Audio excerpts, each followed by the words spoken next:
Suamiku memanggil polisi ke rumahku. Dia menangis dan berteriak, "Istri saya tidak stabil.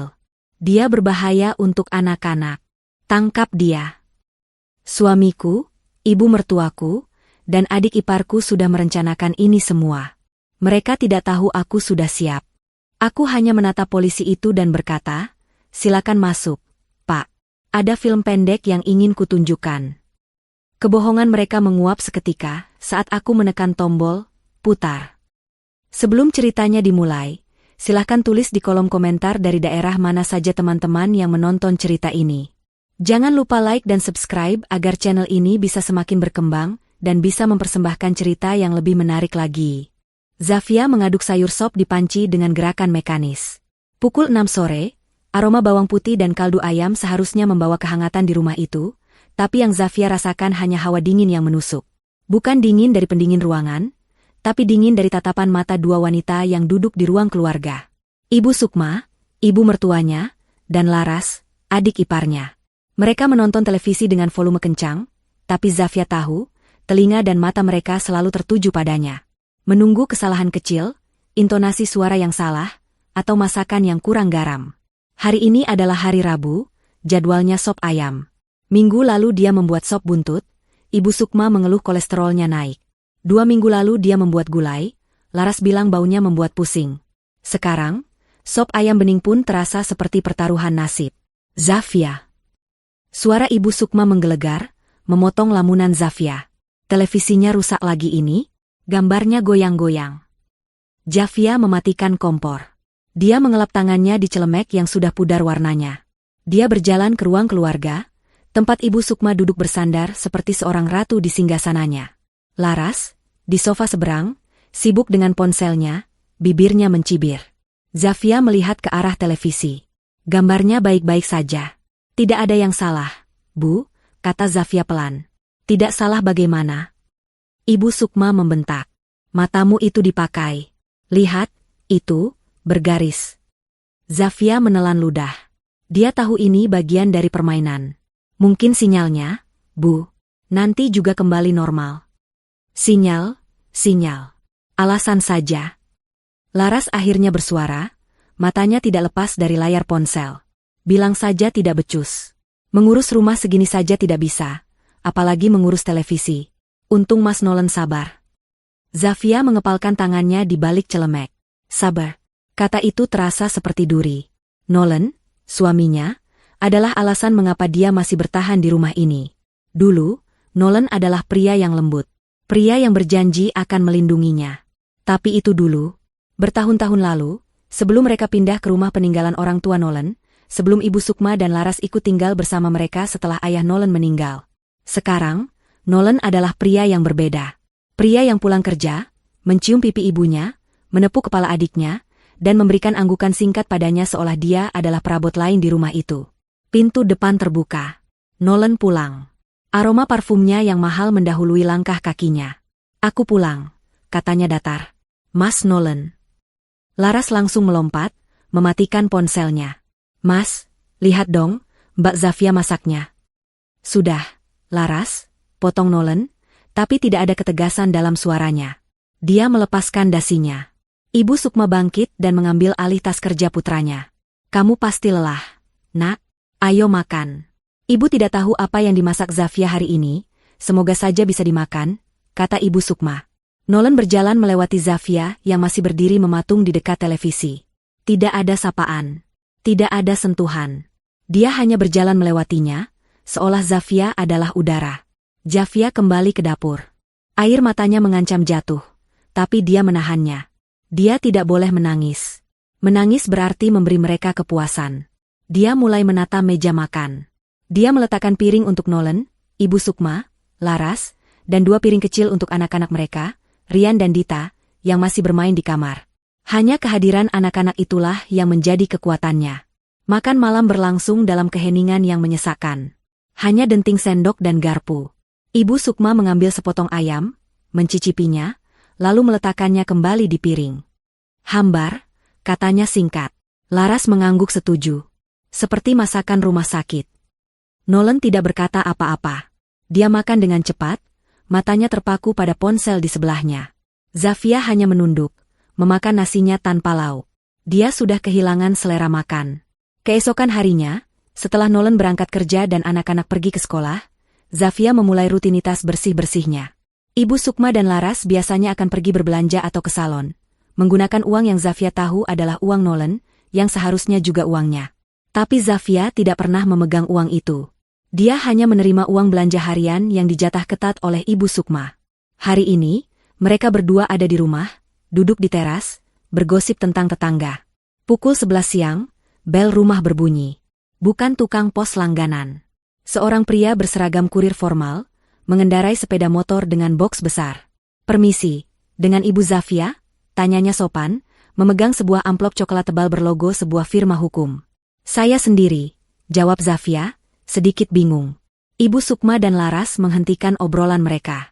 Mata mereka menajam, penuh selidik. "Ada paket untuk Ibu. Mohon tanda tangan di sini," kata kurir itu. Zafia menandatanganinya. Dia menerima amplop tebal itu. Rasanya berat. Ada stempel, rahasia, dan pribadi di sudutnya. Firma hukum Pradana Urekan. Dia tidak pernah mendengar nama itu. "Dari siapa, Via?" tanya Ibu Sukma, nadanya pura-pura ramah. "Tidak tahu, Bu." Sepertinya salah kirim. Zafia berbohong, sebuah insting perlindungan yang muncul tiba-tiba. "Oh, ya sudah. Coba dibuka dulu, siapa tahu penting," desak Laras, bangkit dari kursinya.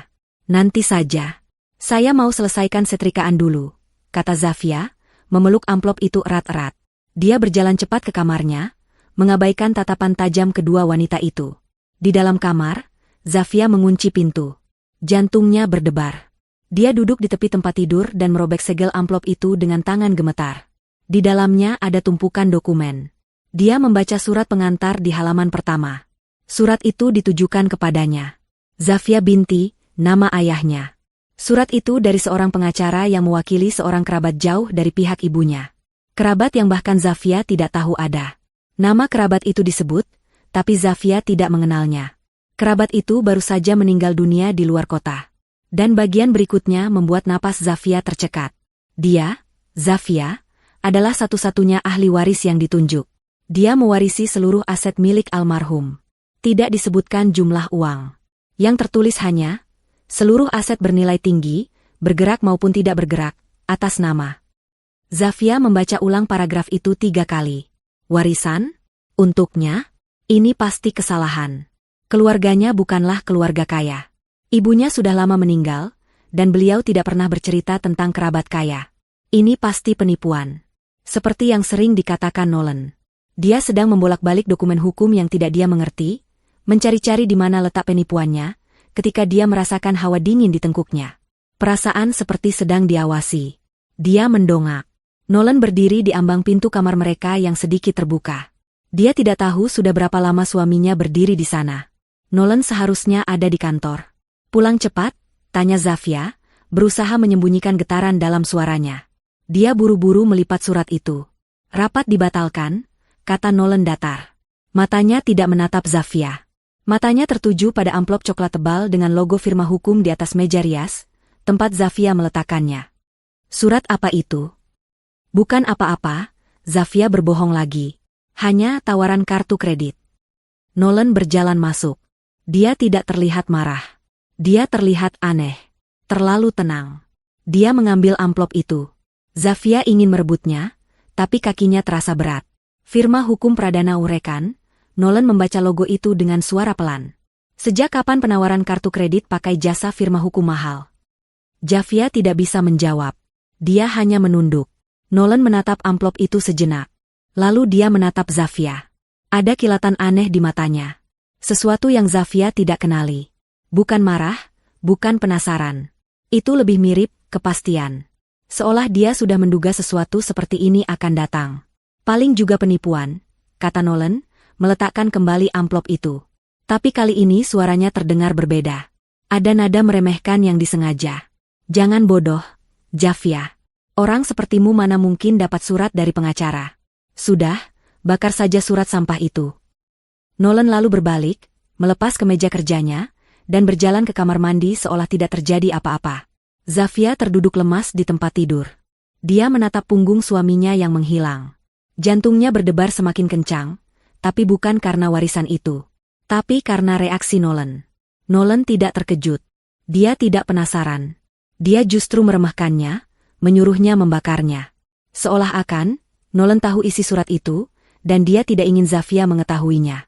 Nolan berbohong. Rapatnya tidak dibatalkan. Dia pulang cepat karena dia melihat kurir itu dari kejauhan. Dia telah menunggu surat ini. Malam itu, Zafia pura-pura percaya pada kata-kata suaminya. Dia menyimpan kembali dokumen-dokumen itu ke dalam amplop dan menyembunyikannya di dasar lemari pakaian, di bawah tumpukan kain batik lama. Dia tahu, mulai detik ini, dia harus berhati-hati. Sesuatu yang besar sedang terjadi, dan dia sendirian. Zafia mencoba bersikap normal sepanjang sisa hari itu. Dia memasak makan malam, membantu anak-anak mengerjakan PR, dan melayani suaminya seperti biasa. Tapi pikirannya tidak bisa tenang. Surat warisan itu seperti batu besar yang mengganjal di benaknya. Di satu sisi, ada harapan samar akan kehidupan yang lebih baik. Di sisi lain, ada ketakutan besar terhadap reaksi Nolan. Perkataan Nolan, "Orang sepertimu mana mungkin dapat surat dari pengacara," terus terngiang. Itu bukan hanya hinaan, itu adalah sebuah penegasan. Dia ingin Zafia merasa kecil dan tidak layak. Saat makan malam, Zafia mencoba sekali lagi. Dia harus tahu apa yang sebenarnya dipikirkan Nolan. Ibu Sukma dan Laras sedang asyik menonton sinetron di ruang keluarga. "Nolan," panggil Zafia pelan, saat mereka hanya berdua di meja makan. "Anak-anak sudah tidur." "HM," Nolan menjawab tanpa mengangkat kepala dari ponselnya. "Soal surat tadi siang." Nolan menghela napas kasar. Dia meletakkan ponselnya dengan bantingan pelan. "Zafia, sudah kubilang itu penipuan. Kamu ini bodoh atau bagaimana? Kenapa masih dibahas?" Tapi itu terlihat resmi. Ada nama pengacaranya? Ada? Resmi? Nolan tertawa sinis. Semua penipuan zaman sekarang terlihat resmi. Mereka mengincar orang-orang naif sepertimu. Sudahlah, aku capek. Jangan ganggu aku dengan urusan konyol. Tapi bagaimana kalau itu benar? Desak Zafia, suaranya sedikit bergetar. Nolan menatapnya tajam. Tatapan yang dulu penuh cinta, kini hanya berisi rasa jengkel dan dingin. "Kalau itu benar pun, memangnya kamu bisa apa? Kamu bahkan tidak bisa mengurus rumah dengan benar. Mengurus uang? Mengurus aset? Kamu akan menghabiskannya dalam seminggu." "Bukan begitu maksudku." "Sudah," potong Nolan. "Lupakan surat itu. Anggap tidak pernah ada. Aku tidak mau dengar lagi. Mengerti?" Nolan bangkit dari meja, meninggalkan Zafia sendirian dengan sisa makan malam yang mendingin. Penolakan Nolan terlalu keras. Pembelaannya terlalu kuat.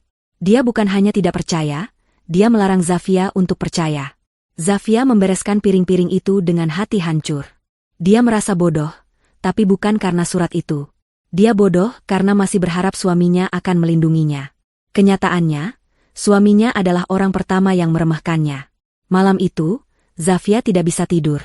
Dia berbaring miring membelakangi Nolan, yang sudah tertidur pulas dalam hitungan menit. Dengkuran halus suaminya terdengar seperti ejekan. Bagaimana bisa Nolan tidur begitu nyenyak setelah percakapan tadi? Sementara Zafia, pikirannya berkecamuk. Apa isi warisan itu? Kenapa Nolan begitu ingin dia melupakannya? Pukul 2 pagi. Rumah itu senyap. Zafia merasa tenggorokannya kering. Dia butuh air minum. Dengan sangat hati-hati, dia menyibakkan selimut dan turun dari tempat tidur. Lantai keramik terasa dingin di telapak kakinya. Dia berjalan keluar kamar tanpa suara. Lorong menuju dapur gelap gulita. Zafia berjalan mengandalkan ingatan. Saat dia hampir sampai di dapur, dia berhenti. Ada cahaya redup dari bawah pintu dapur. Dan ada suara. Suara bisikan. Jantung Zafia serasa berhenti berdetak. Siapa yang ada di dapur jam 2 pagi? Maling? Dia menahan napas dan menempelkan telinganya ke pintu kayu itu. Suara itu jelas. Bukan satu, tapi 3 orang. Dia sudah dapat suratnya. "Nolan, kenapa kamu santai sekali?" Itu suara Ibu Sukma. Nadanya tajam dan penuh kepanikan. "Ibu tenanglah. Zafia itu bodoh. Dia percaya waktu aku bilang itu penipuan," jawab suara Nolan. "Tenang. Dingin." Zafia menutup mulutnya, menahan pekikan ngeri. "Nolan? Dia tidak tidur?" "Benar, Mas. Mbak Zafia itu kan gampang dibodohi. Tadi siang saja mukanya sudah pucat. Timpal Laras, diselingi tawa kecil. Tapi bagaimana kalau dia nekat menghubungi pengacara itu? Kita bisa celaka, Nolan. Warisan itu, aset itu, seharusnya jadi milik keluarga kita. Itu hak kamu, desak Ibu Sukma. Dada Zafia terasa sesak. Milik keluarga mereka? Hak Nolan? Apa maksudnya? Ibu, Laras, dengar, suara Nolan menjadi lebih serius. Justru karena dia sudah dapat suratnya, kita harus bergerak cepat. Sebelum dia sadar apa yang sebenarnya dia miliki. Lalu kita harus bagaimana, Mas? Tanya Laras. Dia kan istri sah Mas. Secara hukum, itu miliknya. Hening sejenak. Zafia bisa mendengar suara kulkas berdengung. Lalu, suara Nolan kembali terdengar, pelan, mematikan, dan penuh rencana. Justru karena dia istriku, aku bisa mengaturnya. Kita tidak akan merebutnya secara paksa. Itu terlalu kentara. Lalu, tanya Ibu Sukma. Kita akan buat dia memberikannya padaku dengan sukarela. Atau lebih baik lagi, kita buat dia tidak bisa memilikinya. Maksudmu? Aku punya rencana, kata Nolan. Mulai besok, kita akan jalankan. Kita harus kompak. Kita akan buat dia terlihat tidak kompeten. Kita buat dia seolah-olah gila. Stres berat. Depresi. Zafia merasakan lututnya lemas. Dia bersandar di dinding, berusaha agar tidak jatuh. Kita akan sembunyikan barang-barangnya, lanjut Nolan, suaranya seperti desisan ular. Kunci mobil, dompet, ponsel. Biar dia panik. Nanti kita tuduh dia pikun. Ibu, tukar vitaminnya dengan pil biasa. Biar dia lemas dan pusing. Laras, sebarkan gosip ke tetangga kalau Zafia sering teriak-teriak sendiri. Kita buat dia terisolasi. Oh, itu gampang, Mas, kata Laras antusias. Kita akan ciptakan skenario, kata Nolan lagi. Kita buat dia terlihat tidak stabil di depan anak-anak. Rian dan Dita harus melihat ibu mereka kacau. Jika perlu, kita rekam. Untuk apa, Nolan? Tanya Ibu Sukma. Untuk bukti, jawab Nolan. Setelah beberapa minggu kita buat dia seperti itu, mentalnya pasti hancur. Dia akan mulai marah-marah, menangis tidak jelas. Saat itulah aku akan bertindak. Aku akan memanggil pihak berwajib. Mungkin psikiater. Lalu, aku akan bilang dia berbahaya. Untuk dirinya sendiri, dan untuk anak-anak. Dengan bukti-bukti, ketidakstabilan mental, dia, siapa yang akan percaya padanya? Pengadilan akan memberiku hak asuh penuh. Dan sebagai suami, aku akan mengajukan surat kuasa atas namanya. Aku akan jadi wali yang mengurus semua asetnya, termasuk warisan itu, dengan alasan, demi melindunginya. Keheningan yang mencekam menyelimuti dapur setelah Nolan selesai bicara. Zafia tidak bisa bernapas.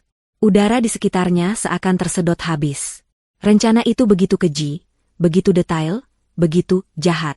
Kamu jenius. Nak, akhirnya Ibu Sukma memecah keheningan. Ada nada bangga dalam suaranya. Ibu tahu kamu bisa diandalkan. Ini semua demi masa depanmu. Demi keluarga kita. Tentu saja, Bu. Rumah ini, perusahaan itu, semuanya akan kembali ke tempat yang seharusnya, kata Nolan. Rumah ini? Perusahaan? Zafia semakin bingung. Warisan itu lebih dari sekadar uang. Terdengar suara kursi bergeser. Sudah, ayo kembali tidur. Besok pagi, sandiwara dimulai, kata Nolan. Zafia panik. Mereka akan keluar. Dengan sisa tenaga yang dia miliki, Zafia berbalik badan dan berlari tanpa suara. Dia tidak kembali ke kamar. Dia berlari ke kamar mandi tamu di ujung lorong, mengunci diri di dalam. Dia duduk di lantai keramik yang dingin, memeluk lututnya. Tubuhnya bergetar hebat. Dia tidak menangis. Rasa takutnya terlalu besar untuk bisa menangis. Dia baru saja mendengar rencana penghancuran hidupnya. Direncanakan oleh suaminya sendiri, didukung penuh oleh ibu mertua dan adik iparnya. Mereka bukan hanya ingin hartanya. Mereka ingin mengambil anak-anaknya. Mereka ingin mengambil kewarasannya. Zafia duduk di sana dalam kegelapan, mendengarkan detak jantungnya yang menggila. Dia duduk di sana sampai getarannya berhenti. Dia duduk di sana sampai rasa takutnya perlahan berubah. Awalnya hanya bara kecil, lalu perlahan membesar. Itu adalah kemarahan. Mereka pikir dia bodoh. Mereka pikir dia lemah. Mereka pikir dia akan hancur. Aku punya rencana, bisik Nolan di kepalanya. Zafia berdiri. Dia menatap bayangannya sendiri di cermin yang gelap. Aku juga punya rencana, bisiknya pada kegelapan. Zafia tidak kembali ke kamar malam itu. Dia duduk di lantai kamar mandi tamu yang dingin sampai azan subuh berkumandang. Setiap kata dari percakapan di dapur terngiang di telinganya, berputar-putar seperti kaset rusak. Buat dia gila. Ambil anak-anak. Ambil asetnya. Dia tidak menangis. Rasa takut yang membekukan telah berganti menjadi baja dingin yang mengeras di tulang punggungnya. Mereka pikir dia bodoh. Mereka pikir dia lemah. Hari ini, dia akan mulai membuktikan bahwa mereka salah. Dengan langkah pelan, dia kembali ke kamar tidur utama. Nolan masih tertidur pulas. Wajahnya damai, seolah dia adalah suami dan ayah yang paling penyayang di dunia. Zafia memandangi wajah itu sejenak. Wajah orang asing. Dia berbaring di tepi tempat tidur, membelakangi suaminya, dan menutup matanya, berpura-pura tidur. Pagi dimulai seperti biasa. Atau, setidaknya, Zafia membuatnya terlihat biasa. Dia bangun, menyiapkan sarapan, dan membangunkan anak-anak. Rian dan Dita, dua malaikat kecilnya yang tidak tahu apa-apa, adalah alasan mengapa dia harus menang. Dia memeluk mereka berdua sedikit lebih erat pagi itu. "Ibu kenapa?" tanya Dita, putrinya yang berusia 6 tahun, dengan polos. "Ibu hanya sedang sayang sekali sama Dita," bisik Zafia, menahan air matanya. Sandiwara dimulai saat sarapan. Ibu Sukma dan Laras turun dengan wajah masam seperti biasa. Nolan turun dengan setelan kerjanya, rapi dan berwibawa. "Zafia, kemeja kerjaku yang biru langit di mana?" tanya Nolan, nadanya biasa saja. "Di lemari, Mas."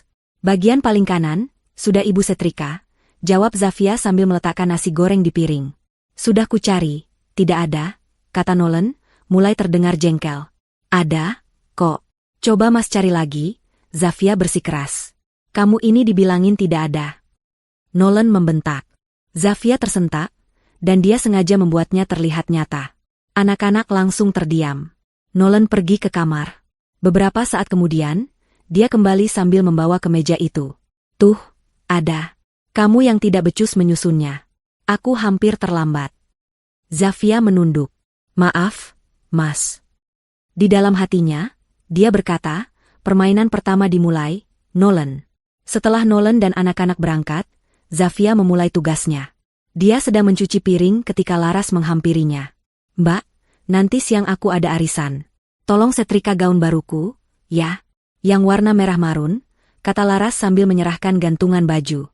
"Iya, Ras," jawab Zafia. Ibu Sukma datang ke dapur. "Zafia, sudah minum vitaminmu?" tanyanya, tiba-tiba terdengar penuh perhatian. Ini aneh. Ibu Sukma tidak pernah peduli pada kesehatannya. "Belum, Bu. Sebentar lagi," kata Zafia. "Biar Ibu ambilkan.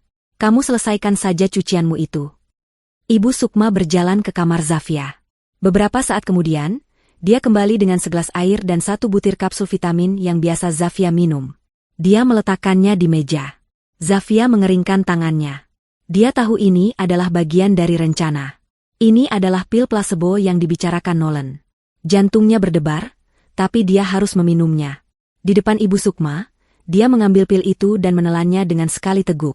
"Terima kasih, Bu," katanya. "Ya, biar kamu sehat. Akhir-akhir ini Ibu lihat kamu pucat sekali.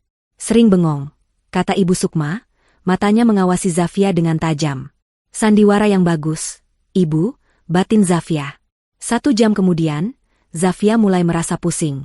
Bukan pusing hebat, tapi pusing yang mengambang. Dia tidak tahu apakah itu efek pil placebo, atau sugesti karena dia tahu dia telah meminumnya. Atau mungkin, itu hanya murni karena kurang tidur dan stres yang luar biasa. Dia berpegangan pada dinding sejenak. "Mbak Zafia kenapa?" Laras yang baru keluar kamar bertanya dengan nada mengejek. "Pusing, ya? Makanya, jangan banyak pikiran." Zafia tidak menjawab. Dia berjalan ke ruang setrika dan mulai menyetrika gaun Laras. Puncak permainan hari itu terjadi sore hari. Zafia harus menjemput anak-anak pukul 3. Pukul 2:30, dia bersiap-siap. Dia mengambil tasnya, tapi dia tidak bisa menemukan kunci mobilnya. Kunci itu selalu dia gantung di paku dekat pintu dapur. Sekarang, paku itu kosong. Kunci mobilku di mana?" Zafia bergumam. Dia mulai mencari. Di meja dapur, di laci, di dalam tasnya lagi. Tidak ada. Cari apa, Via? Ibu Sukma bertanya dari ruang keluarga. Kunci mobil, Bu. Tadi ada di sini, kata Zafia, suaranya mulai terdengar panik. Kali ini, kepanikannya tidak dibuat-buat. Dia akan terlambat menjemput anak-anaknya. Ya ampun, kamu ini naruh kunci saja sampai lupa. Omel Ibu Sukma. Sudah tua kamu, pikun? Tadi benar-benar ada di sini, Bu. Zafia hampir menangis. Coba cari di tempat aneh. Siapa tahu kamu salah taruh, kata Laras, terlihat sangat menikmati pertunjukan. Zafia mencari di kamar mandi, di rak sepatu, bahkan di tempat sampah. Waktu sudah menunjukkan pukul 3:15. Anak-anaknya pasti sudah menunggu. Air mata Zafia akhirnya jatuh. Ya sudah, biar aku pesan taksi online, kata Laras malas. Repot sekali. Tepat saat itu, Nolan pulang. Lebih awal dari biasanya. Dia melihat Zafia yang menangis dan berantakan. Ada apa ini? Tanyanya. Istrimu. Cari kunci mobil tidak ketemu. Mau jemput anak saja tidak bisa, lapor Ibu Sukma. Nolan menghela napas panjang, seolah menanggung beban terberat di dunia. Zafia, kamu ini kenapa? Dia berjalan ke dapur, membuka kulkas. Ya ampun, ini apa? Nolan merogoh ke dalam rak telur. Di sana, di antara telur-telur ayam, tergeletak kunci mobil Zafia. Mata Zafia terbelalak. Dia tidak pernah meletakkan kunci di sana. Ini tidak mungkin. Kamu meletakkan kunci di kulkas, Zafia? Tanya Nolan, nadanya bukan marah, tapi kasihan. Tatapan kasihan yang dibuat-buat. Aku tidak mungkin. Zafia tergagap. Sudahlah. Kamu sepertinya lelah sekali, kata Nolan. Biar aku yang jemput anak-anak. Kamu istirahat saja di kamar. Nolan pergi. Ibu Sukma dan Laras menatap Zafia dengan cemoohan yang jelas. Zafia lari ke kamarnya, membanting pintu, dan menangis sejadi-jadinya. Dia menangis bukan karena sedih. Dia menangis karena marah. Dia menangis karena dia tahu ini baru permulaan. Mereka berhasil. Hari pertama, mereka berhasil membuatnya terlihat pikun dan tidak kompeten, bahkan di depan dirinya sendiri. Bagaimana bisa dia tidak sadar Nolan menyelinap ke dapur dan meletakkan kunci itu di sana? Setelah tangisnya reda, Zafia mencuci muka. Dia harus lebih waspada. Dia tidak boleh lengah lagi. Dia memikirkan vitaminnya. Pil plasebo itu. Itu berarti, vitamin aslinya ada di suatu tempat.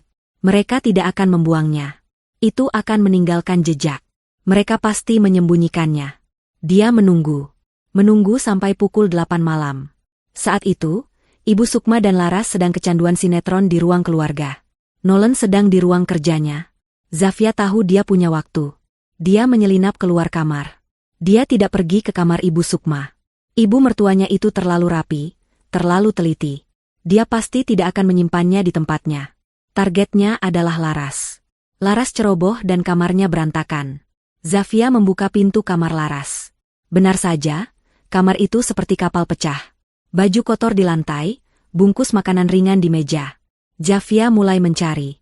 Dia membuka laci meja rias Laras. Kosmetik berantakan, kuas kotor, dan di antara tumpukan kapas tidak ada. Dia pindah ke lemari pakaian. Dia merogoh saku-saku jaket yang tergantung. Tidak ada. Dia hampir menyerah ketika matanya tertuju pada laci kecil di bawah tempat tidur. Laci yang berisi koleksi kaos kaki Laras yang baunya tidak karuan. Zafia menahan napas dan mengaduk-aduk tumpukan kaos kaki itu. Tangannya menyentuh sesuatu yang keras. Benda berbentuk tabung. Dia menariknya keluar. Jantungnya serasa melompat ke tenggorokan. Itu dia. Botol vitaminnya yang asli. Masih penuh. Disembunyikan di tempat paling menjijikan yang Laras tahu Zafia tidak akan pernah mencarinya. Zafia memegang botol itu erat-erat. Ini adalah bukti fisik pertama. Mereka benar-benar meracuninya. Bukan dengan racun mematikan, tapi dengan plasebo yang dirancang untuk membuatnya lemah, pusing, dan meragukan kewarasannya sendiri. Dia tidak mengambil botol itu. Dia meletakkannya kembali tepat di tempat dia menemukannya, menutupi jejaknya dengan sempurna. Dia menutup laci dan keluar dari kamar Laras tanpa suara. Malam itu, Zafia tidur dengan nyenyak untuk pertama kalinya. Kemarahannya telah menemukan fokus. Dia tidak hanya akan bertahan. Dia akan melawan. Zafia tahu apa yang harus dia lakukan. Jika mereka ingin dia tidak stabil, maka dia akan memberikannya. Tapi dia akan melakukannya dengan caranya sendiri. Dia tidak lagi meminum vitamin plasebo yang diberikan Ibu Sukma. Setiap pagi, Zafia akan ke kamar mandi, mengunci pintu, dan membuang pil itu ke kloset. Dia tidak bisa mengambil risiko meminum pil aslinya. Mereka mungkin akan menyadari jika pil di kamar Laras berkurang. Dia hanya akan mengandalkan sisa tenaga yang dia punya. Penampilannya mulai dia ubah. Dia sengaja tidak menyisir rambutnya dengan rapi. Dia memakai daster yang sama selama 2 hari. Saat berbicara, dia sengaja membuatnya terdengar pelan, terputus-putus, dan seringkali berhenti di tengah kalimat seolah lupa apa yang ingin dia katakan. Zafia, kamu mau masak apa hari ini? Tanya Ibu Sukma. Zafia menatap Ibu Sukma dengan pandangan kosong selama beberapa detik. Masak sayur. Lalu dia terdiam. Sayur apa? Bentak Ibu Sukma, pura-pura kesal, padahal Zafia bisa melihat kilat kemenangan di matanya. Lupa, Bu, bisik Zafia, lalu dia berjalan pergi. Dia mulai, lupa, hal-hal kecil. Lupa mematikan kompor sampai air mendidih dan kering. Lupa mematikan keran di kamar mandi. Lupa di mana menaruh ponselnya. Padahal ponsel itu ada di genggamannya. Setiap kesalahan kecil itu dirayakan dengan tatapan penuh arti antara Nolan, Ibu Sukma, dan Laras. Mereka merasa rencana mereka berjalan mulus. Suatu sore, dia sengaja menjatuhkan setumpuk piring. Bukan hanya 1. 5 piring pecah berantakan di lantai dapur. Prang! Nolan, yang baru saja pulang, berlari ke dapur. Ibu Sukma dan Laras menyusul di belakangnya. Mereka melihat Zafia berdiri diam di tengah pecahan beling, tangannya gemetar. Ya Tuhan, Zafia. Kamu ini kenapa? Teriak Nolan. Zafia tidak menjawab. Dia hanya menatap pecahan-pecahan itu. Lalu dia perlahan-lahan jongkok dan mulai menangis. Bukan tangisan keras, tapi tangisan yang putus asa, yang membuat siapapun yang mendengarnya akan merasa iba. Aku tidak tahu, tanganku licin. Isaknya. Nolan tidak memarahinya. Ini yang Zafia tunggu. Nolan mendekatinya, tapi tidak berani menyentuhnya. Dia menatap istrinya dengan tatapan yang Zafia kenali. Itu adalah tatapan yang sama saat dia menemukan kunci di kulkas. Tatapan kasihan palsu. Sudah. Jangan sentuh belingnya, kata Nolan lembut. Laras, tolong bersihkan. Ibu, bawa Zafia ke kamar. Dia sepertinya butuh istirahat. Ibu Sukma memapah Zafia. Untuk pertama kalinya, sentuhan ibu mertuanya itu tidak kasar. Sentuhannya, lembut, seolah sedang memapah orang sakit. Zafia membiarkan tubuhnya lemas, bersandar penuh pada Ibu Sukma. Dia dibaringkan di tempat tidur. Ibu Sukma menyelimutinya. Kamu istirahat saja. Biar kami yang urus makan malam, katanya. Zafia mengangguk lemah. Saat Ibu Sukma keluar kamar, Zafia membuka matanya. Tidak ada air mata. Hanya ada perhitungan dingin. Mereka memakan umpannya. Mereka percaya dia hancur. Selama seminggu penuh, Zafia adalah aktris terbaik di rumah itu. Dia adalah istri yang depresi, linglung, dan rapuh. Dia mengurangi interaksi dengan anak-anaknya, dengan alasan pusing atau lelah. Ini adalah bagian tersulit. Hatinya sakit setiap kali melihat raut bingung di wajah Rian dan Dita. Tapi dia harus membuat sandiwara ini meyakinkan. Nolan, di sisi lain, menjadi suami yang sempurna. Sayang, kamu mau makan apa? Biar aku belikan, katanya suatu malam. Kamu sudah minum obatmu?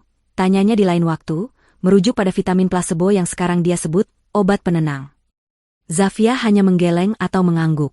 Dia tahu, kebaikan Nolan adalah bagian paling berbahaya dari rencana mereka.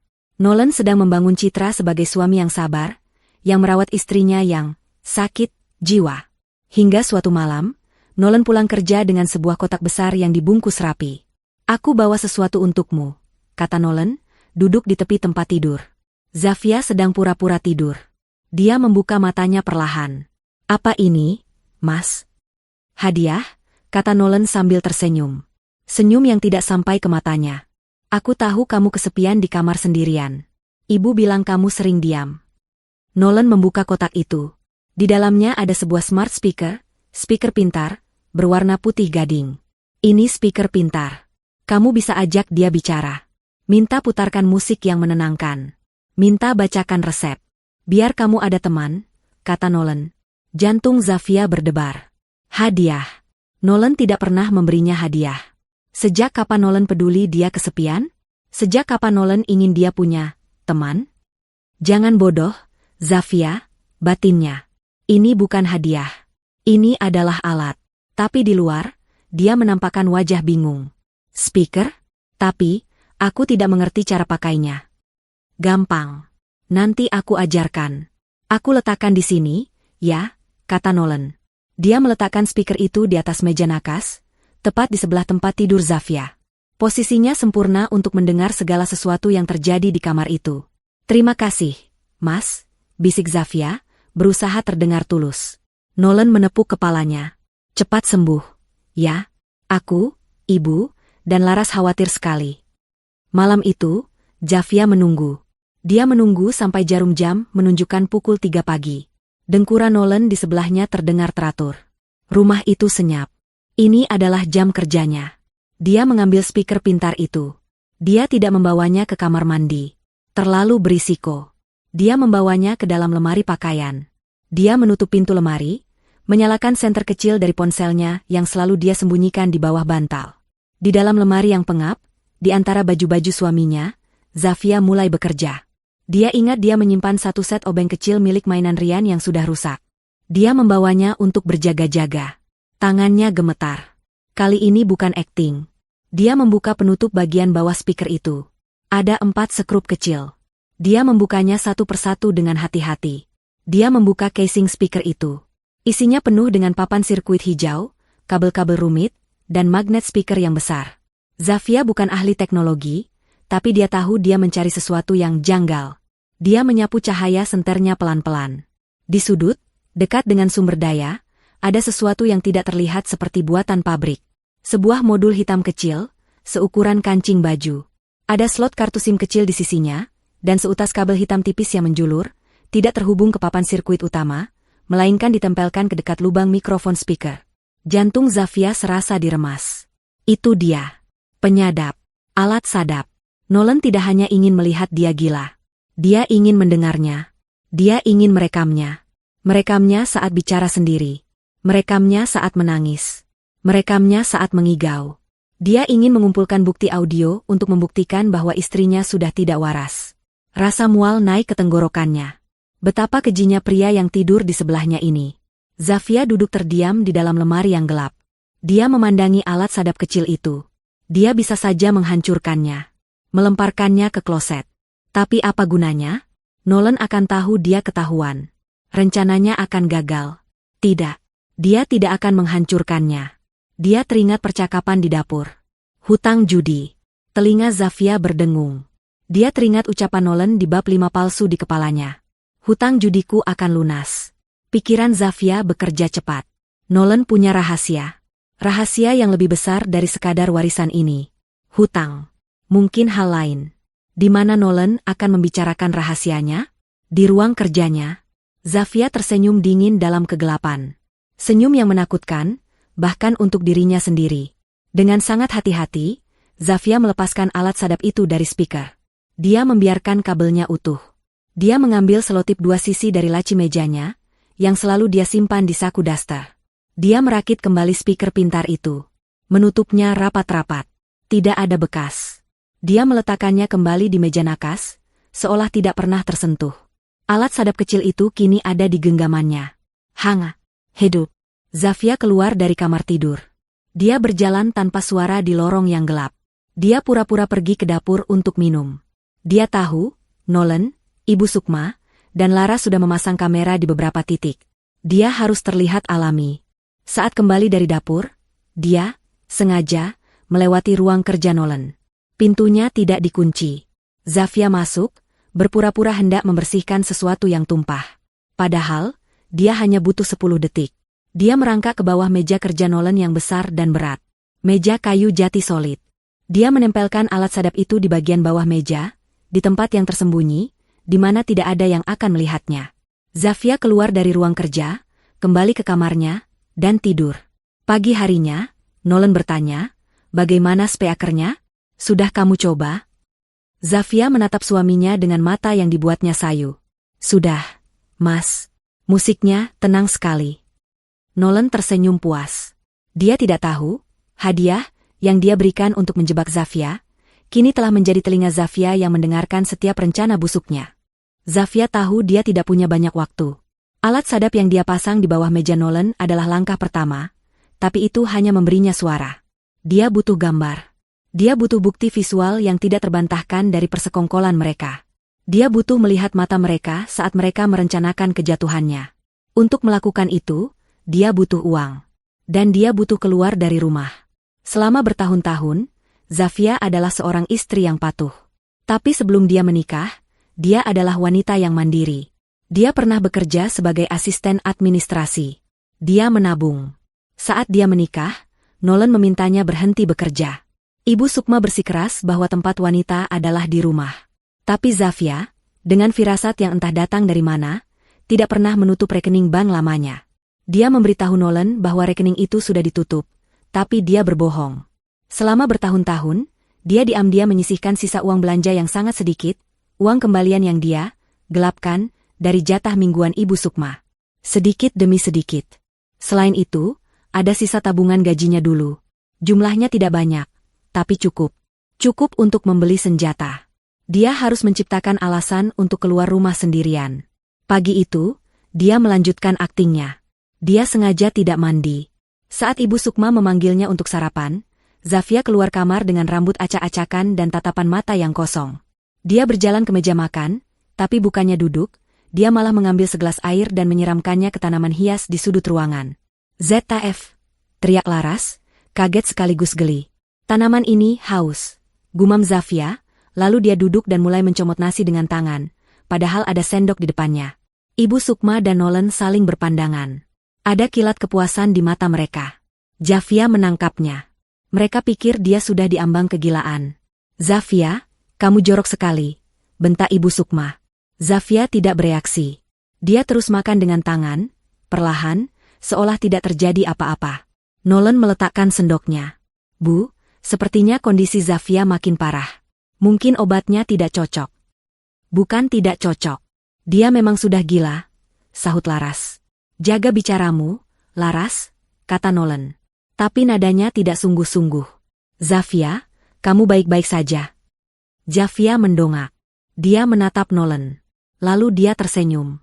Senyum lebar yang aneh, yang tidak sampai ke matanya. Aku baik, Mas. Aku baik sekali. Tadi malam, aku dengar cicak di dinding bernyanyi. Suaranya merdu sekali. Keheningan total melanda meja makan. Ibu Sukma ternganga. Laras menahan tawa. Nolan menatapnya dengan pandangan kasihan. Tatapan yang sama yang dia gunakan di kulkas dan saat piring pecah. Aku pusing sekali, Mas, kata Zafia, mengubah ekspresinya menjadi kesakitan. Kepalaku seperti mau pecah. Vitamin dari ibu tidak mempan. Ini adalah umpannya. Obat pusing biasa mungkin tidak cukup, kata Ibu Sukma, cepat-cepat mengambil peran sebagai mertua yang peduli. Kamu butuh obat yang lebih kuat. Aku mau ke apotek, kata Zafia tiba-tiba. Aku mau beli obat tidur. Aku tidak bisa tidur. Bahaya. Kamu tidak boleh beli obat sembarangan, kata Nolan. Aku mau ke apotek di dekat pasar. Yang dulu, aku cuma mau beli pereda sakit kepala.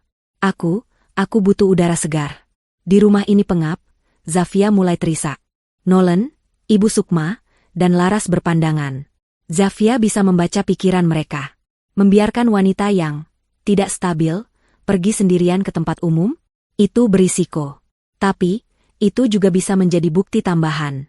Jika Zafia membuat keributan di apotek, itu akan memperkuat kasus mereka. Kamu yakin bisa pergi sendiri? Tanya Nolan, seolah ragu. Biar aku temani, tawar Laras, tapi nadanya jelas sekali malas. Tidak usah. Zafia membentak. Aku bukan anak kecil.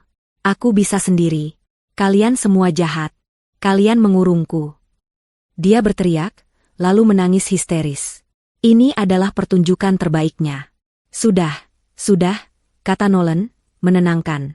Baik, kamu boleh pergi. Tapi Laras akan. Biarin saja, Mas, potong Ibu Sukma. Apotek dekat pasar itu kan ramai. Biar saja dia pergi. Biar orang-orang lihat. Lagi pula, dia mau apa? Paling beli obat flu. Biar dia merasa bebas sedikit. Nolan berpikir sejenak. Baiklah. Ambil uang di dompetku. Tidak usah. Aku masih punya sedikit uang, kata Zafia. Dia harus terlihat tidak punya apa-apa. Dia mengambil tas daster lamanya, merogoh dompet kain kecil berisi uang pas untuk ojek dan beberapa lembar uang kecil. Uang aslinya, kartu debitnya, tersimpan di balik sol sepatu kets tuanya. Dia diizinkan pergi. Zafia memesan ojek online. Jantungnya berdebar kencang. Dia berhasil. Dia keluar dari penjara itu. Dia tidak pergi ke apotek. Dia langsung pergi ke bank lamanya, menarik tunai uangnya. Lalu, dia pergi ke toko elektronik di pusat perbelanjaan yang ramai. Dia tidak membeli kamera pengintai yang mencolok. Dia membeli 3 buah pengisi daya ponsel palsu. Benda yang terlihat persis seperti adaptor steker, tapi di dalamnya tertanam kamera lensa jarum. Dia juga membeli sebuah jam digital kecil untuk meja, yang juga memiliki kamera tersembunyi. Dia membelinya dengan uang tunai. Tidak ada jejak. Perjalanan pulangnya, dia mampir ke apotek dan membeli obat sakit kepala termurah, sekadar untuk bukti. Dia kembali ke rumah dalam waktu 2 jam. Ibu Sukma dan Laras sedang menonton televisi. Mereka menatapnya curiga. Sudah beli obatnya? Tanya Ibu Sukma. Zafia melempar bungkusan plastik obat ke meja. Sudah. Aku mau tidur, katanya ketus, lalu mengunci diri di kamar. Dia punya waktu sampai Nolan pulang. 3 jam. Jantungnya berdebar seperti genderang perang. Dia mulai bergerak. Dia tahu rutinitas mereka. Ibu Sukma dan Laras tidak akan pernah masuk ke ruang kerja Nolan. Itu area terlarang. Dia menyelinap ke ruang kerja Nolan. Dia mencabut pengisi daya laptop di stop kontak bawah meja. Dia menggantinya dengan salah satu kamera, adaptor steker yang baru dia beli. Posisinya sempurna. Menghadap langsung ke kursi kerja Nolan, menangkap audio dan video siapapun yang duduk di sana.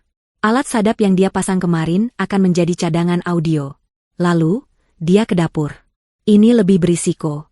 Ibu Sukma bisa saja tiba-tiba ingin mengambil minum. Dia membawa jam digital kecil.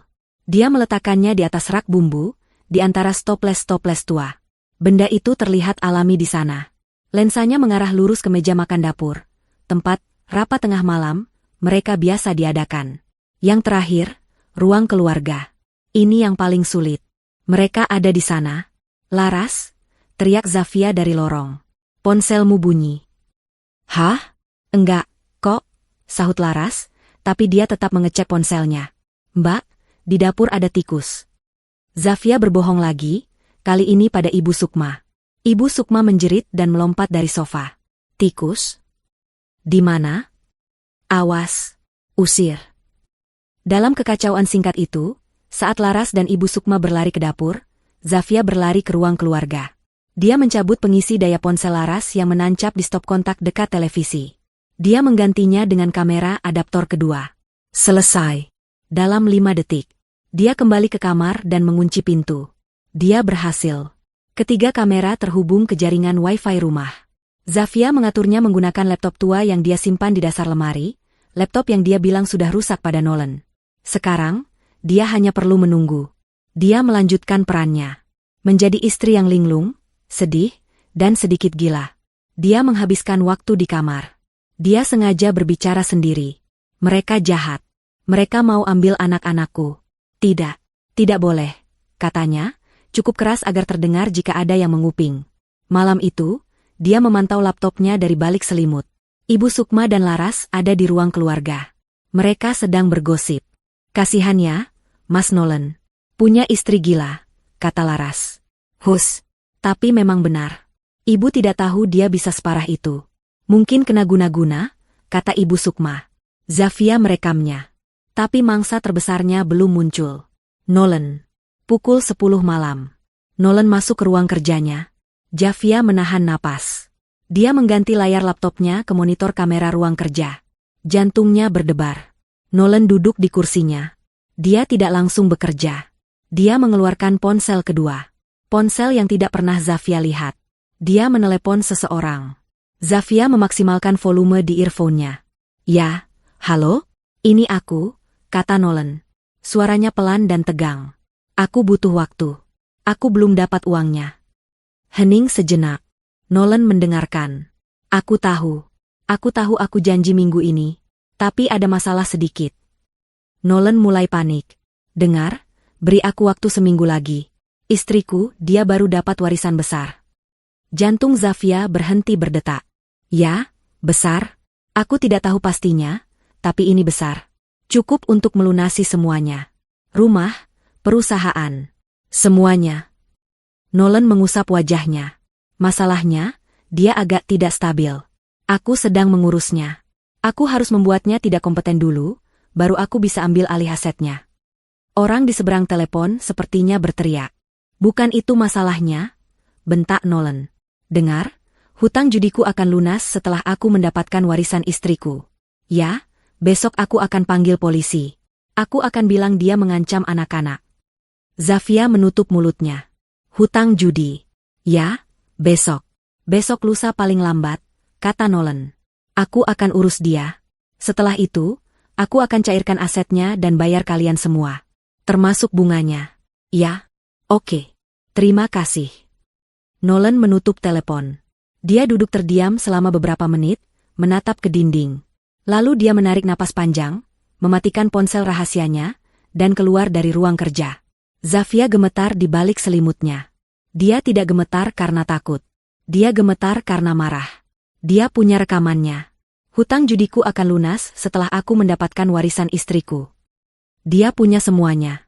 Zafia sekarang memiliki audio pengakuan hutang judi Nolan. Dia memiliki video Ibu Sukma dan Laras yang mengejek kegilaannya. Dia punya bukti bahwa mereka semua bersekongkol. Tapi dia merasa masih ada yang kurang. Dia punya pengakuan Nolan di telepon, tapi dia butuh rekaman mereka bertiga merencanakan aksi final secara spesifik. Dia butuh mendengar mereka mengucapkan kata, polisi, dan penjara, dalam satu kalimat. Dia tahu, setelah panggilan telepon panik tadi malam, Nolan akan mempercepat rencananya. Nolan bilang, besok. Berarti hari ini, mereka akan melancarkan serangan terakhir hari ini. Zafia harus memberi mereka alasan yang sempurna untuk melakukannya. Dia harus menaikkan level kegilaannya. Dari linglung dan depresi, menjadi berbahaya. Ini adalah bagian paling berisiko. Ini melibatkan anak-anaknya. Zafia memandangi Rian dan Dita yang sedang sarapan. Hatinya sakit. Dia harus menakuti mereka, hanya sedikit, agar rencana ini berhasil. Maafkan ibu, nak. Ini untuk menyelamatkan kalian. Setelah Nolan berangkat kerja, Zafia memulai aksinya. Ibu Sukma dan Laras sedang di ruang keluarga, seperti biasa. Zafia memanggil Rian dan Dita ke dapur. Anak-anak, ayo bantu ibu, katanya dengan suara riang yang dibuat-buat. Bantu apa, Bu? Tanya Rian. Bantu ibu memotong sayuran. Zafia mengambil sebuah pisau daging besar dari blok pisau. Pisau yang paling tajam. Ibu, itu pisau besar. Biar Rian bantu potong wortel pakai pisau kecil saja, kata Rian, yang memang selalu hati-hati.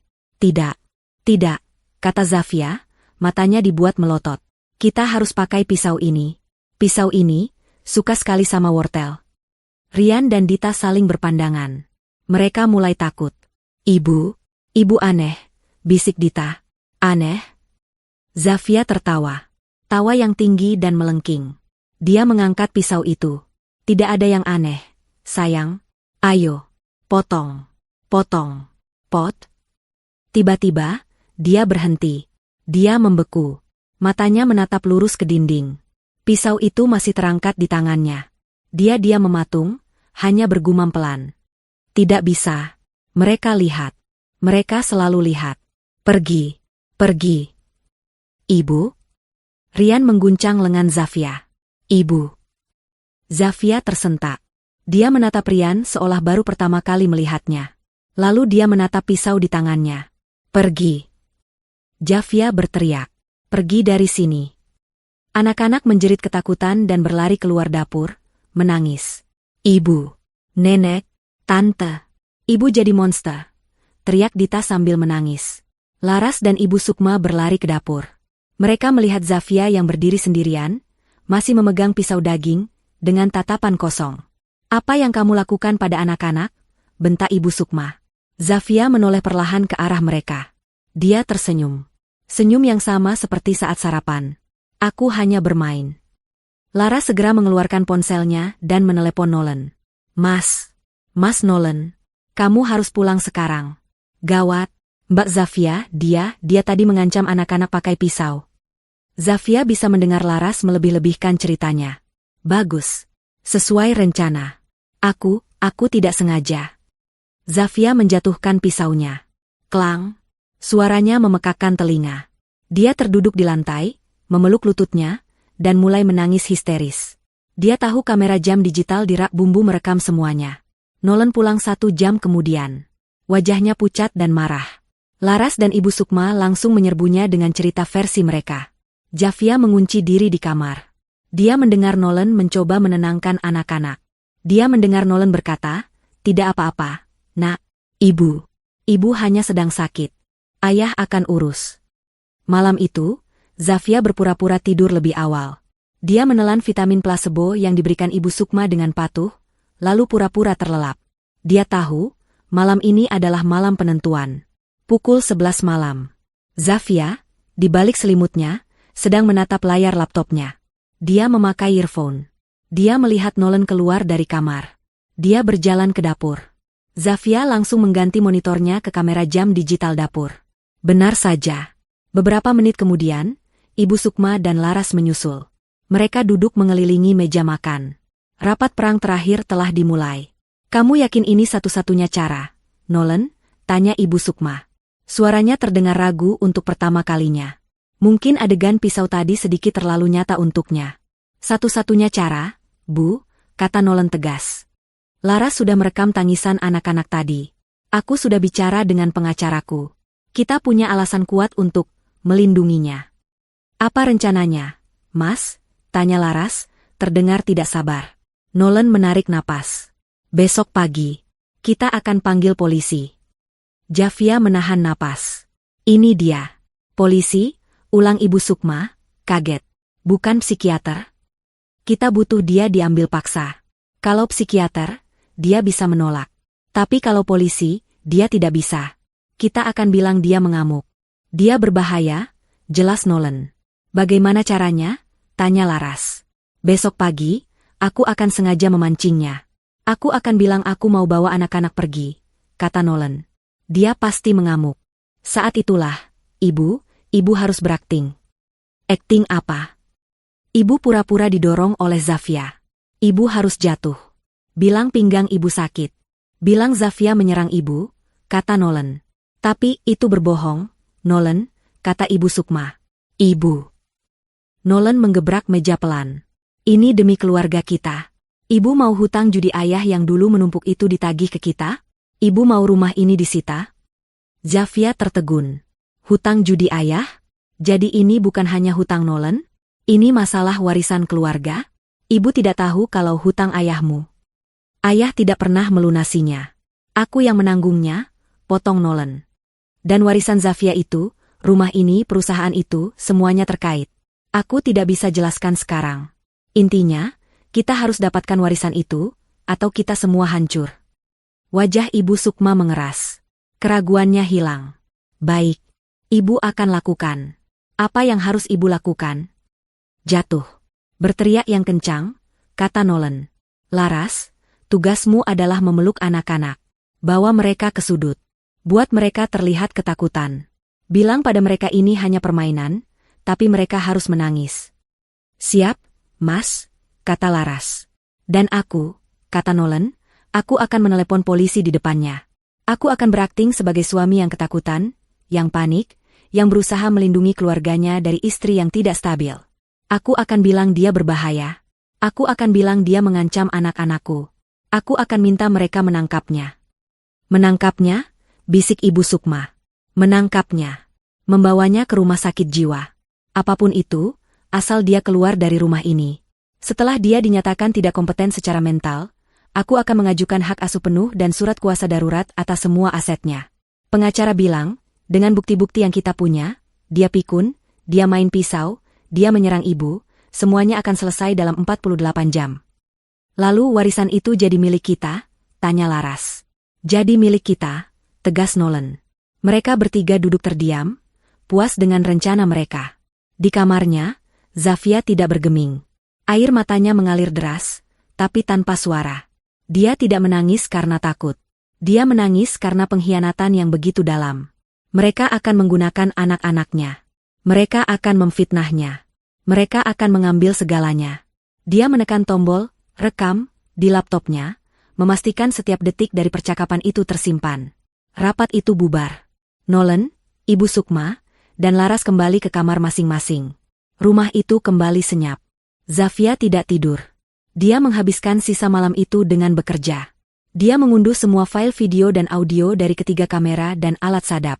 Rekaman rapat dapur pertama. Rekaman Laras dan Ibu Sukma mengejeknya. Rekaman panggilan telepon hutang judi Nolan. Dan yang paling penting, rekaman penuh dari rapat final malam ini. Dia mengenkripsi file-file itu. Dia mengunggahnya ke penyimpanan cloud pribadi yang aman. Dia menyalinnya ke 3 USB drive yang berbeda. Satu dia sembunyikan di dalam hak sepatu bot lamanya. Satu dia selipkan di balik bingkai foto anak-anak. Satu lagi dia masukkan ke dalam kantong plastik kecil, dan dia sembunyikan di dalam tanah pot tanaman di teras. Dia juga menyiapkan laptopnya. Dia membersihkan semua jejak aktivitasnya. Dia hanya menyimpan satu file di desktopnya. Sebuah file video kompilasi. Sebuah film pendek yang dia edit sendiri dalam 2 jam terakhir. Pukul 4 pagi, Zafia selesai. Dia mencuci muka. Dia menatap bayangannya di cermin. Wanita di cermin itu terlihat lelah, pucat, dengan mata merah. Tapi mata itu tidak lagi kosong. Mata itu bersinar dengan kemarahan yang dingin dan fokus yang tajam. Mereka bilang, besok pagi mereka akan memanggil polisi untuk menangkapnya. Zafia tersenyum. Silakan. Aku menunggu. Pagi datang bukan dengan kehangatan mentari, tapi dengan ketegangan yang pekat. Zafia tidak tidur. Dia telah menghabiskan malamnya dengan menunggu. Dia sudah siap. Dia mandi, mengenakan pakaian rumah yang bersih dan rapi, dan menyisir rambutnya. Jika dia akan dijebloskan ke rumah sakit jiwa, dia akan memastikan dia tidak terlihat seperti orang gila. Dia harus terlihat tenang. Dia harus terlihat waras. Itu adalah bagian terakhir dari rencananya. Dia keluar dari kamar pukul 7. Rumah itu sepi. Terlalu sepi. Dia tahu mereka ada di sana, menunggu, seperti predator yang mengintai mangsanya. Benar saja. Di meja makan, Nolan, Ibu Sukma, dan Laras sudah duduk. Mereka tidak sedang sarapan. Mereka sedang menunggunya. Wajah mereka tegang. Zafia bisa melihat mereka saling bertukar pandang saat dia muncul. Para aktor sudah di panggung, siap untuk pertunjukan final. Zafia berjalan ke dapur, pura-pura hendak membuat kopi, jantungnya berdebar di dalam irama yang stabil dan dingin. Zafia, suara Nolan memecah keheningan. Berat dan dibuat-buat terdengar berwibawa. Zafia berhenti, membelakangi mereka. Ya. Kita perlu bicara, kata Nolan, bangkit dari kursinya. Zafia berbalik. Dia menatap suaminya. Pria yang dulu dia cintai, kini terlihat seperti orang asing yang menyedihkan. Bicara apa lagi, Nolan? Aku sudah memikirkannya, kata Nolan. Suaranya kini dipenuhi keprihatinan palsu. Melihat kondisimu kemarin, kejadian dengan pisau itu, aku tidak bisa mengambil risiko. Risiko apa? Tanya Zafia datar. Risiko terhadap anak-anak, kata Nolan. Zafia, aku rasa anak-anak tidak aman di dekatmu. Zafia merasakan cengkeraman dingin di hatinya. Dia tahu ini akan datang. Ini adalah kalimat pemicu yang mereka rencanakan. Aku akan membawa Rian dan Dita pergi, lanjut Nolan. Mereka akan tinggal di rumah kerabat ibu untuk sementara waktu. Sampai kamu membaik. Zafia menatapnya lurus. Dia tidak berteriak. Dia tidak menangis. Dia hanya berkata dengan suara yang sangat jelas. Tidak, kamu tidak akan membawa anak-anakku kemanapun. Beraninya kamu, bentak Ibu Sukma, kini gilirannya beraksi. Dia bangkit dari kursi. Setelah apa yang kamu lakukan kemarin, kamu hampir mencelakai cucu-cucuku. Kamu memang sudah gila. Ibu Sukma berjalan mendekati Zafia. Zafia tidak mundur. Dia hanya berdiri diam. Ibu Sukma bahkan tidak perlu menyentuhnya. Sesuai naskah yang Zafia dengar tadi malam, Ibu Sukma tiba-tiba tersandung kakinya sendiri, lalu menjerit keras seolah didorong. Arg. Ibu Sukma sengaja membenturkan pinggulnya ke tepi meja makan, lalu ambruk ke lantai. Dia mendorongku. Nolan. Dia mendorong ibu. Nenek. Laras menjerit, berlari bukan untuk menolong ibunya, tapi berlari ke kamar anak-anak. Rian, Dita, cepat keluar. Ibu kalian mengamuk. Anak-anak berlari keluar, masih mengantuk, wajah mereka bingung. Melihat nenek mereka di lantai, mereka mulai menangis. Laras segera memeluk mereka, menarik mereka ke sudut. Sudah, nak, jangan dekat-dekat ibu. Ibu lagi marah. Ibu jahat. Situasi sudah siap. Panggung telah diatur. Nolan mundur beberapa langkah, menatap Zafia dengan ketakutan yang luar biasa palsu. Dia mengeluarkan ponselnya. Cukup, Zafia. Kamu sudah keterlaluan. Dia menekan nomor. Zafia hanya memperhatikannya. Halo, polisi. Tolong. Cepat kirim bantuan ke rumah saya. Suara Nolan histeris, penuh kepanikan yang terlatih. Istri saya. Dia mengamuk. Dia menyerang ibu saya. Ibu saya terbaring di lantai. Ibu Sukma, di lantai, menambahkan efek suara dengan erangan kesakitan. Ya, dia tidak stabil. Dia berbahaya. Dia berbahaya untuk anak-anakku. Saya mohon, cepat, tangkap dia. Bawa dia pergi. Saya takut dia akan membunuh kami. Nolan menutup telepon. Air mata buaya mengalir di pipinya. Dia menatap Zafia dengan tatapan benci. Lihat apa yang telah kamu lakukan. Kamu menghancurkan keluarga ini. Zafia tidak berkata apa-apa. Dia hanya menunggu. Beberapa menit kemudian, suara sirine terdengar. Awalnya samar, lalu semakin kencang, dan akhirnya berhenti tepat di depan rumah mereka. Dua petugas polisi berseragam, satu senior dan satu junior, masuk dengan langkah cepat. Nolan langsung menyambut mereka. Pak, terima kasih sudah datang. Cepat, Pak. Dia di dalam. Dia menunjuk Zafia yang berdiri diam di dapur. Istri saya, Zafia. Dia butuh bantuan. Dia di luar kendali, kata Nolan, terisak. Ibu Sukma masih di lantai, kini ditolong berdiri oleh Laras. Pinggang saya, Pak, sakit sekali. Dia mendorong saya, rintihnya. Petugas polisi senior itu, yang bernama Pak Dharma, menatap Zafia. Dia melihat seorang wanita yang rapi, berdiri tenang, tidak terlihat mengamuk. Lalu dia melihat Ibu Sukma yang kesakitan, dan Laras yang memeluk anak-anak yang menangis. Ini adalah situasi yang rumit. Ibu Zafia, kata Pak Dharma, suaranya tegas namun netral. Kami menerima laporan bahwa Anda telah menyerang ibu mertua Anda. Apa yang sebenarnya terjadi? Pak, hati-hati, sela Nolan cepat. Dia tidak bisa diajak bicara. Dia tidak stabil. Dia harus segera dibawa. Mungkin ke rumah sakit jiwa. Dia berbahaya. Zafia akhirnya bergerak. Dia mengabaikan Nolan, Ibu Sukma, dan Laras. Dia berjalan perlahan melewati mereka, menatap lurus ke mata Pak Dharma. Polisi itu sedikit tegang, siap jika Zafia tiba-tiba menyerang. Tapi Zafia hanya tersenyum tipis. Senyum yang lelah. Saya tidak menyerang siapapun, Pak, katanya, suaranya jernih dan kuat. Tidak ada getaran. Bohong, teriak Nolan. Pak, jangan percaya padanya. Zafia terus menatap Pak Dharma. Suami saya benar. Ada yang tidak stabil dan berbahaya di rumah ini. Tapi itu bukan saya. Dia berbalik dan berjalan ke ruang keluarga. Bapak-bapak polisi, silakan masuk. Jangan berdiri di pintu. Nolan dan keluarganya tampak bingung. Ini di luar skenario mereka. Mereka mengira Zafia akan melawan, berteriak, atau menangis. Bukan mengundang polisi masuk. Zafia mengambil laptopnya yang sudah dia siapkan di bawah meja. Ada sesuatu yang ingin kutunjukkan. Ruang tamu itu terasa sesak. Pak Dharma dan petugas juniornya berdiri di tengah ruangan, bingung dengan apa yang terjadi. Nolan, Ibu Sukma, dan Laras mengikuti di belakang mereka, berbisik-bisik. Lihat, Pak. Dia semakin aneh, desis Nolan, mencoba mengambil alih kendali situasi. Dia pasti mau menunjukkan hal-hal yang tidak masuk akal. Zafia, sudah cukup, kata Ibu Sukma, mencoba bangkit dari akting sakitnya. Jangan permalukan suamimu di depan polisi. Zafia tidak menggubris mereka. Dia dengan tenang berjalan ke televisi besar di ruang tamu. Dia mengeluarkan kabel HDMI dari laci dan menyambungkan laptopnya. Layar televisi menyala, menampilkan desktop laptop Zafia. Bersih. Hanya ada satu ikon file video di tengahnya, bernama Rapat Keluarga. Mau putar film apa kamu, Via? Ejek Laras, meski suaranya terdengar gugup. Tolong, bapak-bapak, Zafia mempersilakan polisi itu duduk di sofa. Saya tidak akan membuang waktu Anda lama-lama. Suami saya menuduh saya gila dan berbahaya. Saya hanya ingin menunjukkan kepada Anda, siapa yang sebenarnya berbahaya di rumah ini. Pak Dharma, walau ragu, memberi isyarat pada rekannya. Mereka duduk di tepi sofa.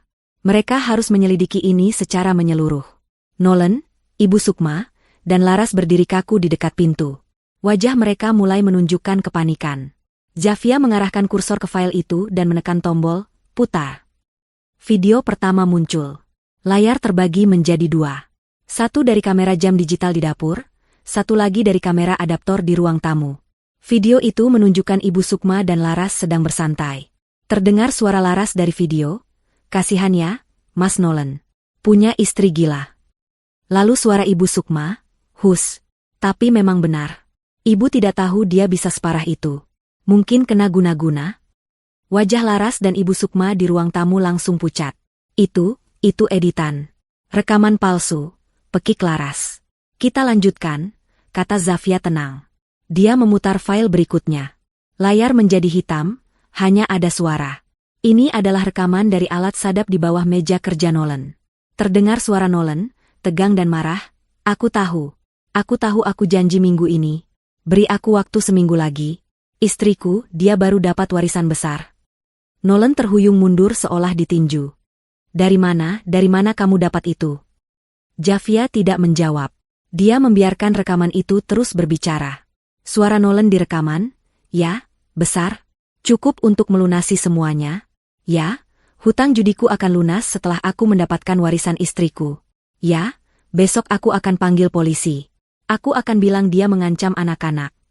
Wajah Pak Dharma mengeras. Dia melirik Nolan dengan tatapan tajam. Ini bukan lagi drama keluarga. Ini adalah konspirasi kriminal.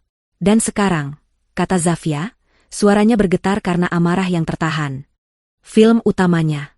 Rekaman dari tadi malam. Pukul 11. Dia memutar video terakhir. Rekaman dari kamera jam digital di dapur. Jelas sekali. Menampilkan Nolan, Ibu Sukma, dan Laras duduk di meja makan. Video Nolan, "Besok pagi. Kita akan panggil polisi."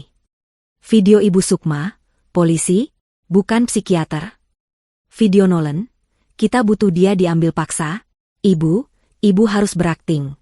Ibu pura-pura didorong oleh Zafia. Ibu harus jatuh.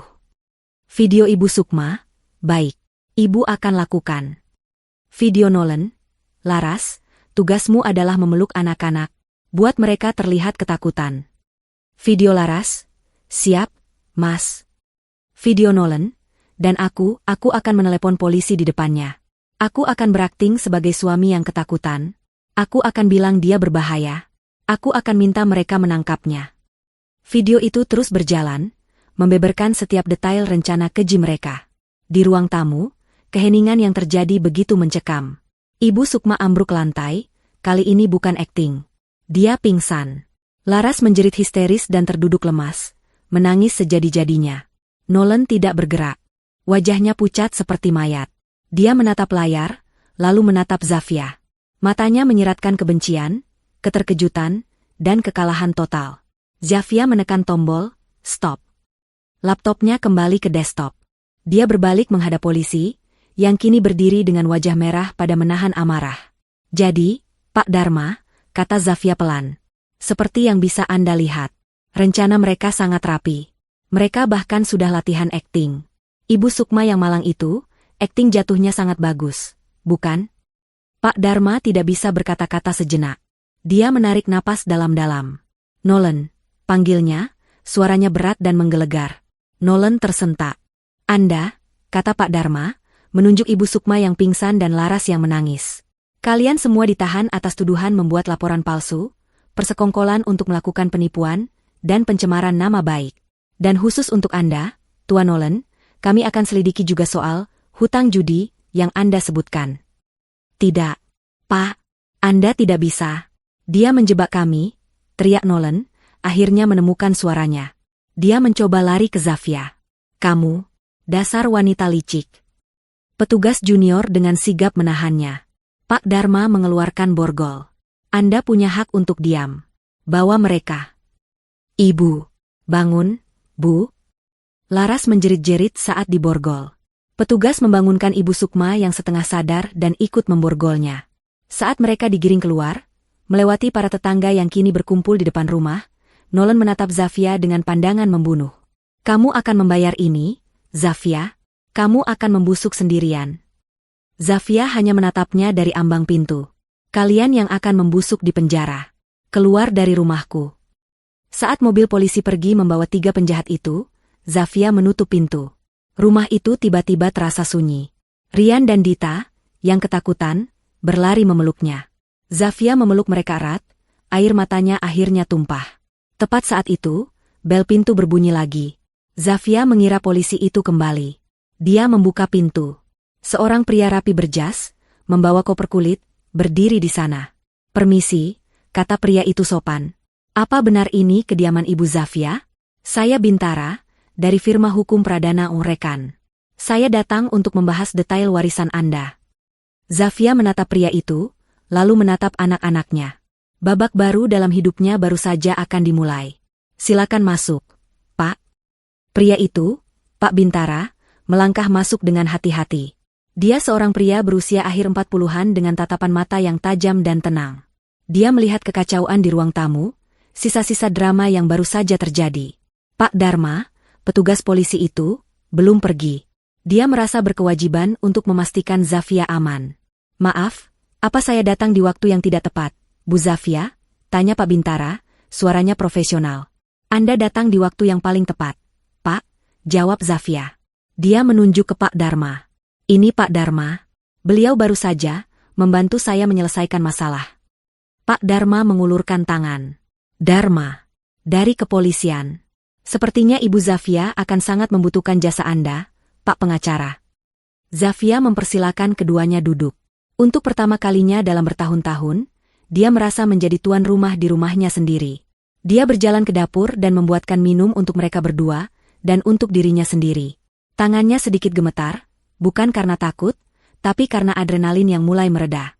Dia berhasil. Dia selamat. Dia kembali ke ruang tamu dan duduk. Pak Bintara, saya minta maaf. Saya baru menerima surat Anda beberapa hari lalu. Belum sempat saya hubungi. Tidak masalah, Bu, kata Pak Bintara, membuka kopernya. Saya memang berencana datang langsung, karena ada hal-hal mendesak yang harus saya sampaikan mengenai warisan ini.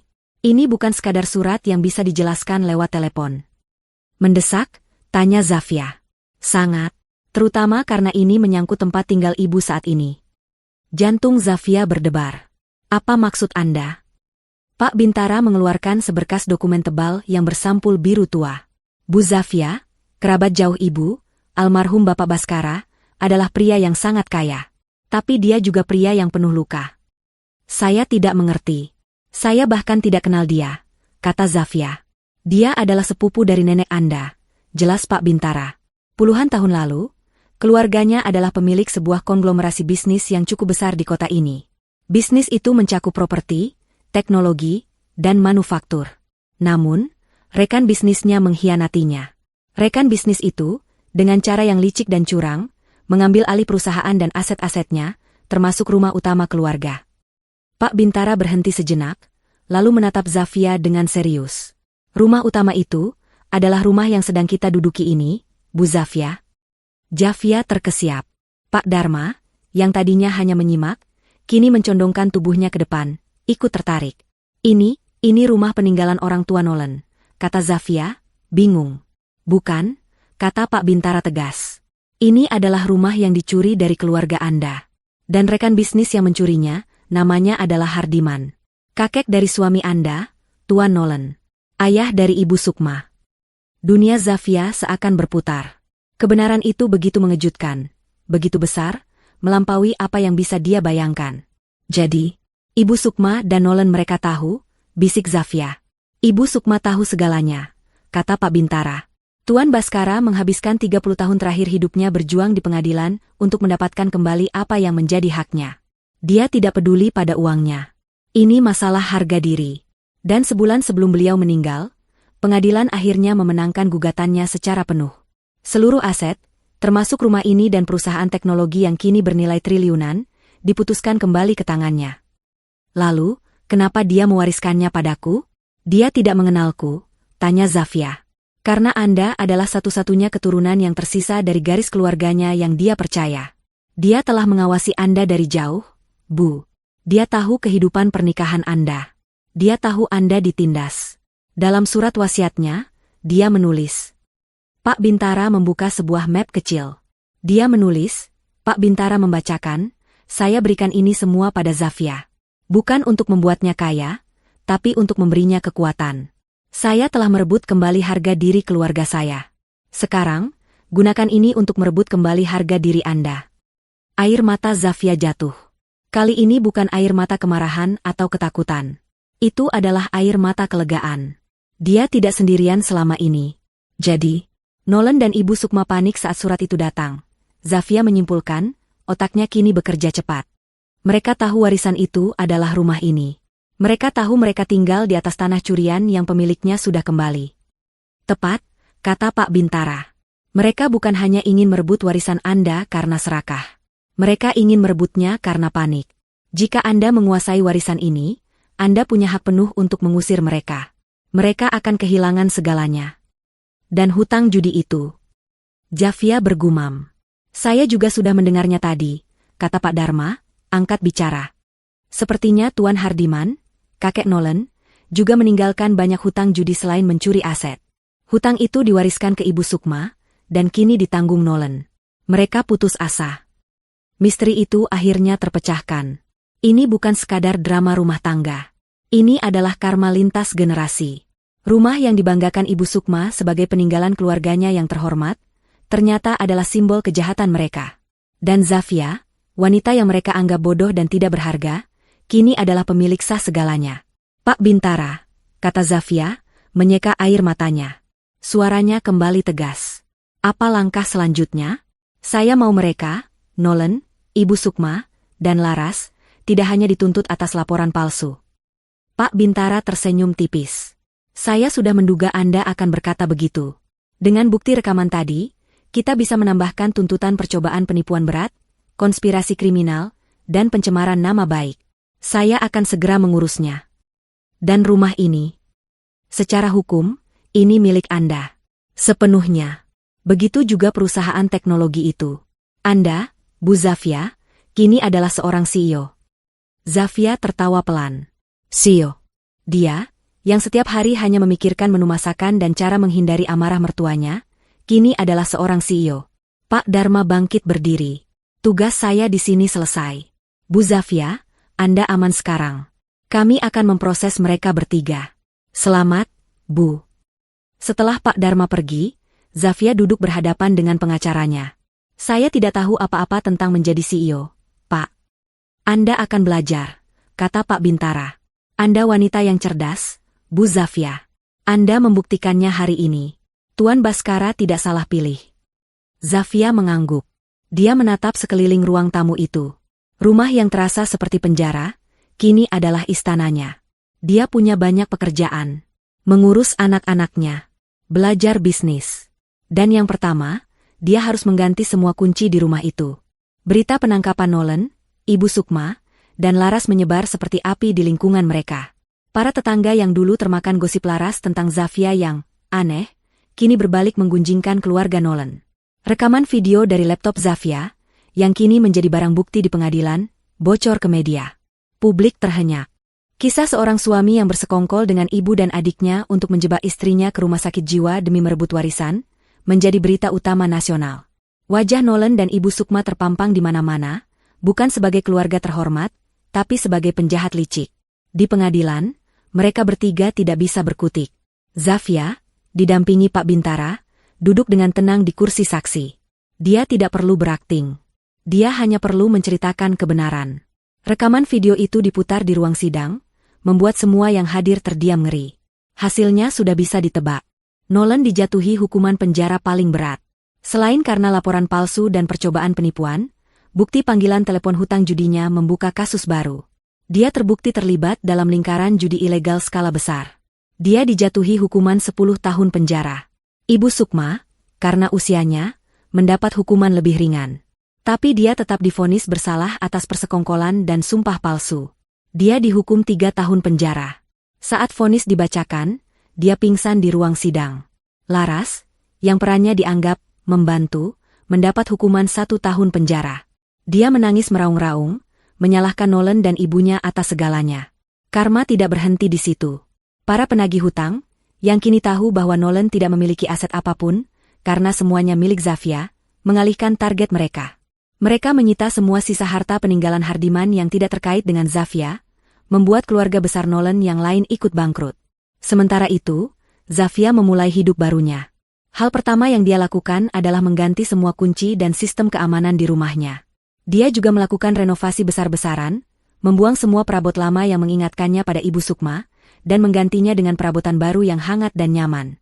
Dia membawa Rian dan Dita ke psikolog anak, untuk membantu mereka pulih dari trauma. Perlahan tapi pasti, tawa mereka kembali memenuhi rumah itu. Rumah itu tidak lagi dingin. Menjadi CEO adalah tantangan terbesar. Zafia tidak tahu apa-apa tentang teknologi. Tapi dia mau belajar. Dia merekrut tim profesional yang jujur, orang-orang yang dia pilih bukan hanya karena keahlian tapi juga karena integritasnya. Dia menceritakan kisahnya kepada dewan direksi. Mereka, yang awalnya skeptis, menjadi luluh dan kagum pada ketangguhan pemilik baru mereka.